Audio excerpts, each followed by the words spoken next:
نحمده ونصلي ونسلم على رسوله الكريم أما بعد فأعوذ بالله من الشيطان الرجيم بسم الله الرحمن الرحيم رب اشرح لي صدري ويسر لي أمري واحلل عقدة من لساني يفقهوا قولي۔ آج کے ہمارے درس کا ٹاپک ہے کہ برکت والے دن آ گئے ہیں۔ سورۃ الفجر میں ارشاد ربانی ہے والفجر ولیال عشر والشفع والوتر، قسم ہے فجر کی اور 10 راتوں کی اور طاق کی اور جفت کی۔ ان 10 راتوں سے مراد مفسرین کے نزدیک ذوالحجہ کے پہلے 10 دن یعنی پہلا عشرہ ہے، اور انسان کی فطرت ہے کہ زندگی میں وہ ایسے دنوں کی تلاش میں رہتا ہے جو اس کی زندگی کا قیمتی اثاثہ بن جاتے ہیں، جو اس کے لیے خوشیاں لے کر آتے ہیں، جو اس کے لیے یادگاریں بن جاتے ہیں، اور ایسے دن انسان کے لیے معتبر بھی ہو جاتے ہیں۔ تو یہ دن کون سے ہوں گے؟ ہر ایک اپنی خواہش اور اپنی مرضی سے ان کا تعین کرتا ہے،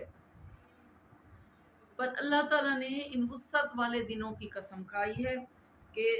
جب رات کی تاریکی ختم ہو رہی ہوتی ہے اور جب دن کا نور اور اجالا پھیلنے والا ہوتا ہے، جب صبح ہوتی ہے، تو اللہ تعالیٰ نے اس فجر کی قسم کھائی ہے کہ جس کے بعد تاریکی چھٹ جاتی ہے۔ 10 راتوں کی دونوں یعنی 10 راتوں کے جو اوقات ہیں یہ 10 دن بھی ہیں اور 10 راتیں دونوں معتبر ہیں۔ اللہ تعالیٰ نے ذوالحجہ کے ان دنوں کو معتبر بنایا ہے، اور ہر وہ موقع، ہر وہ موسم اور وہ سارے دن جن کو انسان سیلیبریٹ کرتا ہے، اس کے لیے کسی نہ کسی اعتبار سے اہمیت کے حامل ہوتے ہیں، لیکن اللہ تعالیٰ نے ان دنوں کو اہمیت دی ہے۔ یہ دن انسان کو انسان بناتے ہیں، یہ دن انسان کو اس کی فطرت کے مطابق ڈھال لیتے ہیں، یہ قربانیوں کے دن ہیں، اور یہ ایسے دن ہیں جن میں اللہ تعالیٰ کا خوف پیدا ہوتا ہے، جن دنوں کی وجہ سے انسان اپنے رب کا قرب حاصل کرتا ہے۔ اور انسان کی حیثیت اللہ تعالیٰ کے نزدیک کیسی ہے، کتنی ہے؟ جیسے سمندر کے سامنے ایک قطرہ ہوتا ہے، اور جب یہ قطرہ دریا سے مل جاتا ہے اور دریا سمندر سے مل جاتا ہے تو اپنی انتہا کو، اپنی منزل کو پہنچ جاتا ہے، اور قطرہ جب دریا سے باہر ہوتا ہے تو اپنا وجود کھو دیتا ہے۔ ایسے انسان کا معاملہ ہے۔ انسان کی ذات تب قیمتی بنتی ہے جب وہ اپنے رب سے تعلق قائم کر لیتا ہے۔ تو یہ دن ایسے ہیں جو انسان کو رب سے ملا دیتے ہیں، رب سے جوڑ دیتے ہیں اور رب سے قریب کر دیتے ہیں۔ تو یہ یادوں کے دن ہیں، یہ تو انسان کا رشتہ ان ہستیوں سے ملانے کے دن ہیں جنہوں نے وفا کا حق ادا کر دیا۔ اور اللہ تعالیٰ نے حضرت ابراہیم علیہ السلام پر 30 قسم کی آزمائشیں انہیں دی تھیں، ان پر آئیں، ہر آزمائش میں پورے اترے، اور سب سے آخری آزمائش جو تھی، یہ سب آزمائشوں سے بڑی آزمائش تھی کہ اللہ تعالیٰ نے بیٹا قربان کرنے کا بھی حکم دے دیا۔ اور یہ ذوالحجہ کے آخری دن کی بات ہے جس دن حضرت ابراہیم علیہ السلام نے اس فعل کی یاد منائی۔ جو لوگ حج کے لیے جاتے ہیں تو ان جانے والوں کو کیا کچھ ملتا ہے؟ سب سے پہلی بات ہے کہ جب وہ اپنے گھر سے نکلتے ہیں اور ان کے دل میں اللہ کے گھر کی یاد ہوتی ہے، نیت ہوتی ہے کہ رب کے گھر جائیں گے اور حج کریں گے۔ پہلا قدم ہی جب وہ اپنے گھر سے نکالتے ہیں تو حاجی بن جاتے ہیں۔ قیامت والے دن یہ اٹھیں گے، اگر گھر سے نکلتے ہی کسی کی حادثے میں موت ہو جاتی ہے تو جب قیامت والا دن ہوگا تو حاجی کی صورت میں یہ اٹھے گا اور لبیک کہتا ہوا یہ شخص اپنی قبر سے اٹھے گا اور یہ کہے گا کہ آج حج کا ہی دن ہے۔ اور جو لوگ حج کے لیے جاتے ہیں ان کے دلوں میں تمنائیں ہوتی ہیں، خواہشات ہوتی ہیں کہ رب کے گھر کو دیکھیں گے، اور پہلی مرتبہ جو لوگ جاتے ہیں اللہ کا گھر دیکھتے ہیں تو سب کچھ بھول جاتے ہیں، اور جب طواف شروع کرنے لگتے ہیں تو طواف کے جو چکر ہوتے ہیں، طواف کے